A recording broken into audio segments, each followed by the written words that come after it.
I'm Kijang Henry Athembe. Thanks and welcome to the 6:15 news. Let's begin with our top stories.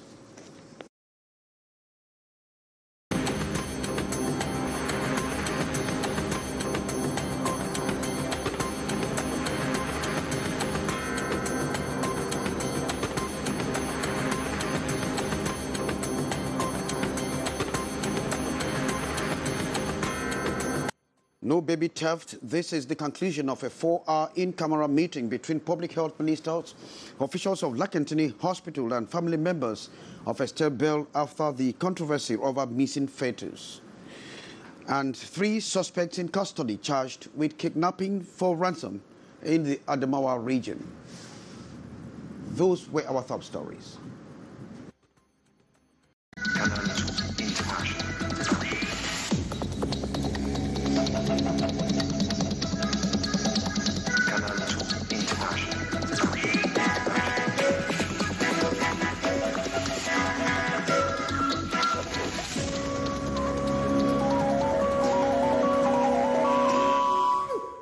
Thanks and welcome to join us. Hook up with us on our social media handle on YouTube and on Facebook.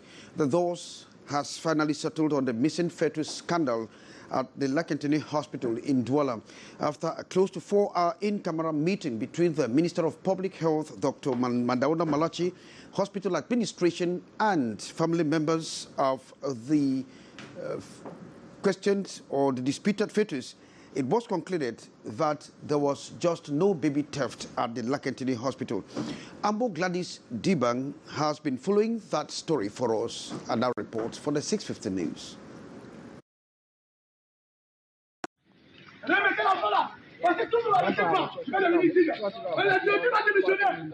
There is no baby theft. Conclusions made after a close to 4 hours in-camera meeting at the Lakentini Hospital this April 6 between the Minister of Public Health, the hospital administration, the family and lawyer as well as the indicted nurses.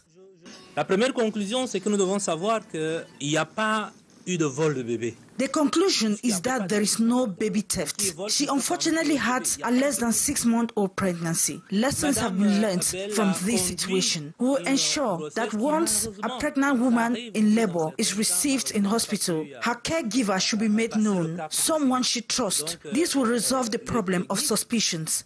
We've looked at the reports and we came to a conclusion, honestly, that the child was not a full child yet, but a fetus, as they call it in medical terms, and that it was discarded. Those revelations and explanations make us to come to one conclusion, that there was no child stolen. With my client and the family, taking a decision, a resolution to put an end to the ongoing crisis and the investigations open to that effect. Convinced by the conclusions, the victim, Esther Bell, and family have a change in language.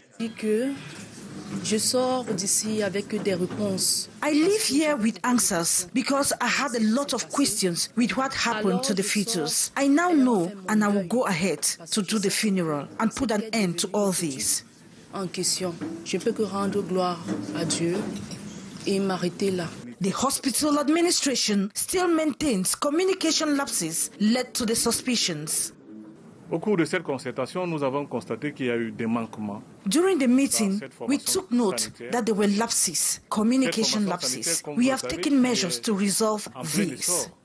The Minister of Public Health, Malachi Manauda, who was also in Douala to comfort the family in pain, has therefore taken the resolution to henceforth ensure procedures in maternity services are known to preempt suspicions and a repeat of such a situation. Thanks very much, Ambo Gladys Dibang. Thank God the doors are settled. And the scary Lakentini saga has brought to the table the question or the perceptions Cameroonians have about Medicare in public hospital or public medical facilities. Now, Morindi went down to the town of Douala to sample the opinions of some citizens, and this is what she brought back in the following report. Public perception in Douala about public hospitals in Cameroon is tears-provoking.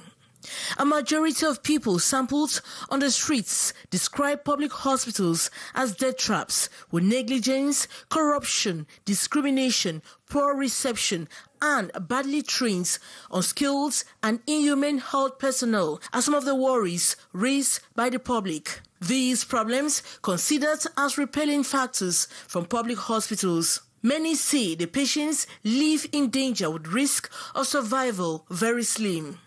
This woman tells me the fear of dying or poorly treated pulls her off public hospitals.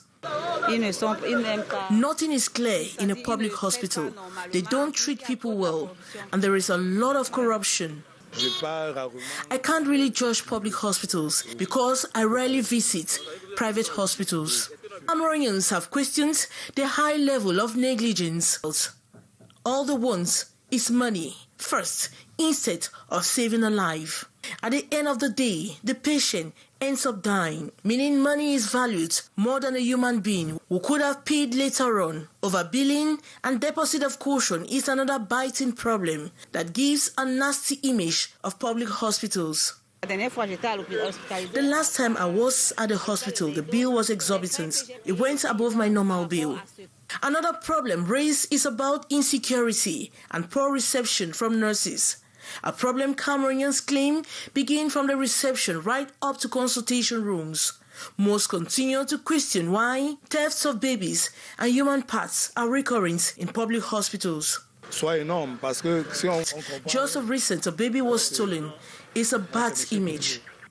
Many Cameroonians blame all these lapses in public hospitals on government claiming sanctions are limited. In some areas, they want the government to be hard on nurses. If they badly want to cleanse the image of government hospitals, they should also reduce costs of treatment. Thanks, Maureen, the reporting there. And kidnapping for ransom is similarly on the rise in the Adamawa region, precisely in Meganga. And so 3 suspects are currently in custody after they were hemmed by security operatives in that part of the country. They have so far received 17 complaints from area residents, and this is what we are having. Coup de fil, menaces, filature et une demande de rançon adversée à un lieu indiqué. Ouseni, habitant de Menganga, a expérimenté ce mode opératoire des 3 malfrats ici présentés aux populations. Well, sorry for that mix-up there. The sound quality was not the best. And Cameroonians are still having a vivid recollection of the April 6, 1984 abortive coup d'etat staged by a faction of the Republican Guard to topple President Paul Biya 2 years after he took office from Amadou Ahidjo. Now, the coup attempt was widely viewed as one of the most crucial events in the history of Cameroon since independence in 1960. Historians view the attempted coup as a power struggle between former President Amadou Ahidjo and his constitutional successor, Paul Biya. Many people were arrested, tried, and sentenced, including President Amadou Ahidjo, who was on exile. And municipal councillors of the Bamenda 3 subdivision have been discussing ways to improve in the living conditions of the population. In a recent administrative and stores management account session, the 25-man body addressed the recurrent problem of floods, especially that comes with heavy rains during this period, and of course they discussed other issues. Sherifa Saleh reports with girls from our Northwest Chief Correspondent, Annie Collins. The population of Bamenda 3 have been encouraged to properly manage their domestic waste to help avoid the recurring floods over the Mile 4 bridge as heavy rains begin. For now, the waterway has been broadened to preempt future blockage. We are still calling on government and other development partners to help us with the construction of the Mile 4 bridge so that we'll raise it up in such a way that that area will be safe and void of floods. While looking for other solutions, we should take the responsibility to clean our town. At the recent Management and Stores Account session for 2022, the 25-man SDF-run council saluted themselves for hitting a ceiling record of 1,043 million francs in the 16-year history of the municipality. Our investment revenue went up to about 57%, which is very good and commendable. Representing the Senior Divisional Officer for MESAM, the Divisional Officer for Bamenda 3 clarified on the disorderly sprouting of makeshift markets along the road. We are talking about urban disorder, and there is no way the council can allow the population in that place. Yeah. Tomorrow, if there is an incident there, the population will turn towards the council. As a trophy from a recent visit to the United States, the municipal head presented the keys of the municipality of Hayes resulting from its winning accord with academic and other fallout envisaged to benefit both municipalities.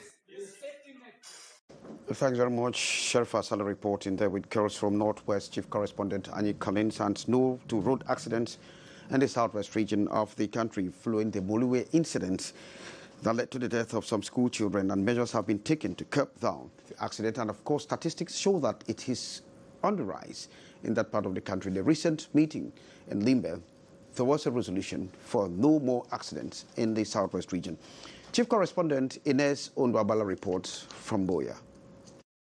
The Moliwe ghastly motor accident, which occurred on March 31, 2023, claimed 6 lives. The incident, which left the population under shock, has come to add on the series of road accidents recorded in the Southwest region in the past weeks. Administrative authorities of the Southwest region have taken the bulls by the horns to preempt accidents on the highway. The recommendation most respect the law of the Republic, most respect the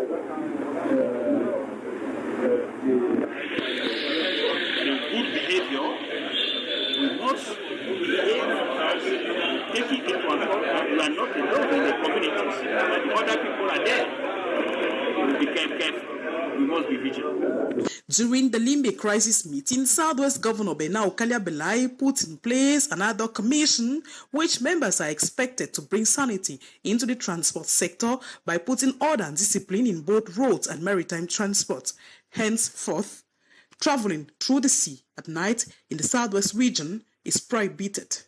That is involved in transportation.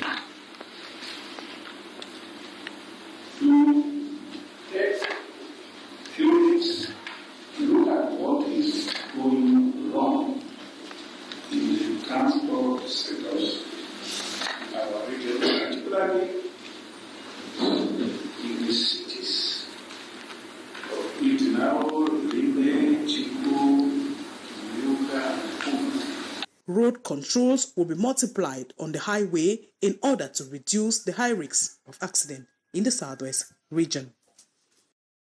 Thanks very much, Ines. They have been operating as cats and dogs.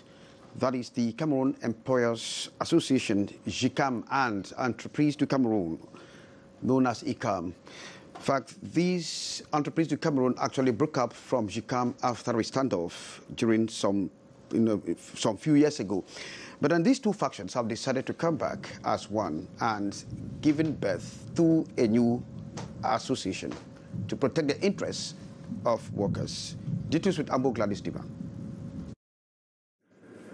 By signing this major treaty, April 5, 2023, the Cameroon Employers Association, JICAM, and Enterprises of Cameroon, ECAM, become one entity. The Employers Coordination, it has as main objective to contribute to the implementation of intelligent policy to protect Ayangma of Enterprises of Cameroon and Celestin Tawamba of the Cameroon Employers Association, JICAM. This is the beginning of a new, stronger, more modern, more audible and more influential employers confederation. This new association, big enterprise, on even government. The new association is therefore expected to improve the business climate in Cameroon and federate the common interests of its members. Next step is members to go ahead. It should be noted that the project was conceived a day after the election of Celestin Tawamba at the head of the Cameroon Employers Association a couple of years after the split from January 2024. Thanks very much, Gladys Divine. And more than 150 international investors will be expected in Cameroon on November 2023 for the agro-business. In fact, we'll be talking banana as we expect to celebrate the Banana Plantain Festival. And of course, as Cameroon presently ranks #2 in the world, it is going to be a very serious convergence for business. Ines Undwabala reports. Cameroon banana plantain production will increase to 10,000 tons per year. Actors of the sectors have announced the holding of an agribusiness rendezvous which will bring together international investors in the second-generation agriculture in Cameroon. They are expected in Boya in the southwest region during the Banana Plantain Fiesta. We are, the Southwest Regional Assembly is interested in this festival because we are looking at the multiplier effect of this event. We see at the end of this event more investors coming to transform plantains so that the value chain will be added. We also see in it an opportunity for plantain farmers in the southwest region to have improved variety of planting material. Local authorities, actors of the banana plantain sector, plus former indomitable lions from the southwest region have adopted a roadmap for the success of the event. Receiving a large number of people has a tourism out of it, the advantages that it brings. You guys will all come there and with some money in your pockets and be able to buy some plantains that our farmers will bring there for an exhibition, because it's going to be a very big exhibition. You will find them too tempting, too cheap that you will want to buy. So it will be an advantage to the farmers who bring their plantains in. I'm very passionate about this project, and I'm going to use it not only as a member of the Regional Assembly, but if I can give all that I can do for it to become like my legacy, I will do that. A partnership agreement signed in Boya between the Association of Actors of the Banana Plantains and Football Glory based in the southwest region officially kick-start preparative activities ahead of the November 2023 Banana Fiesta. And that report there by Ines Daniel Ndwabala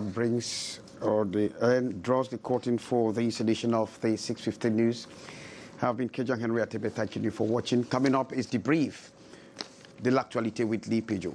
From all of us, it's goodbye.